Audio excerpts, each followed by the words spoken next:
না, যে খুব শর্টলি বলা দরকার, বাংলাদেশের মুক্তিযুদ্ধ নিয়ে আমরা অনেক কিছুই জানি, আমরা সবাই ইতিহাস সম্বন্ধে জানা আছে। আমি দুটো কথা বলবো। বাংলাদেশের মুক্তিযুদ্ধ 25শে মার্চ শুরু হয় নাই আসলে।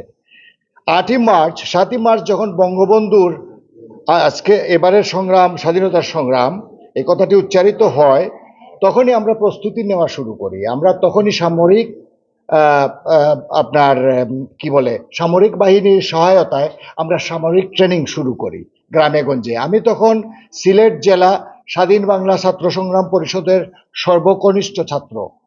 গোলাপগঞ্জ উপজেলায় যে কয়েকজনকে সামরিক সামরিক বাহিনীর সহায়তায় ট্রেনিং এর ব্যবস্থা করার জন্য দায়িত্ব দেওয়া হয়েছিল, আমি তাদের মধ্যে একজন। এবং আমার বাবা এই মুক্তিযুদ্ধের অন্যতম একজন সংগঠক ছিলেন। তো আমি এটা বেশি লম্বা করব না, আমি শুধু এটাই বলতে চাচ্ছি যে বাংলাদেশের মুক্তিযুদ্ধ অত্যন্ত রক্তাক্ত একটা মুক্তিযুদ্ধ, যে মুক্তিযুদ্ধে 30 লাখ শহীদ, যেটা নিয়ে আমাদের চিন্তা করতে হবে যে একদিকে বিজয়ের দিবস, এই বিজয়ের দিন আমরা রক্তের উপরে, রক্তের নদীর উপরে আমরা বিজয় দিবস পালন করেছি। নাজিয়াপা বলেছে 14 কথা, ডিসেম্বরের কথা, আমি এটা আর বাড়াতে যাব না। আমি দুটো যুদ্ধে সরাসরি অংশ নিয়েছি।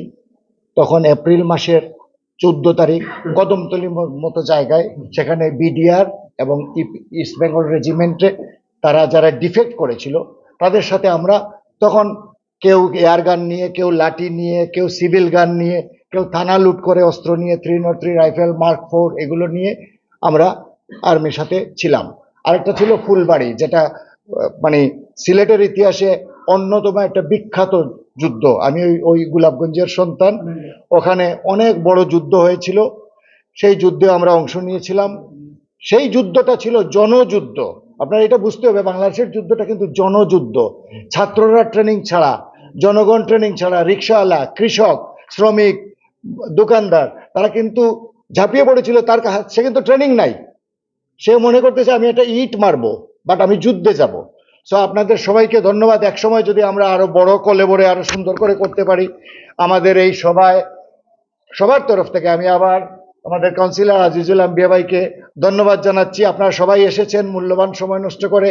আপনাদের সবাইকে অন্তঃস্থল থেকে ধন্যবাদ জানাচ্ছি।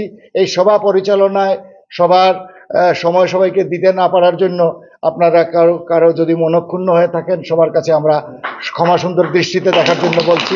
আপনারা সবাই ভালো থাকবেন, বিজয়ের শুভেচ্ছা, ভালো থাকুন।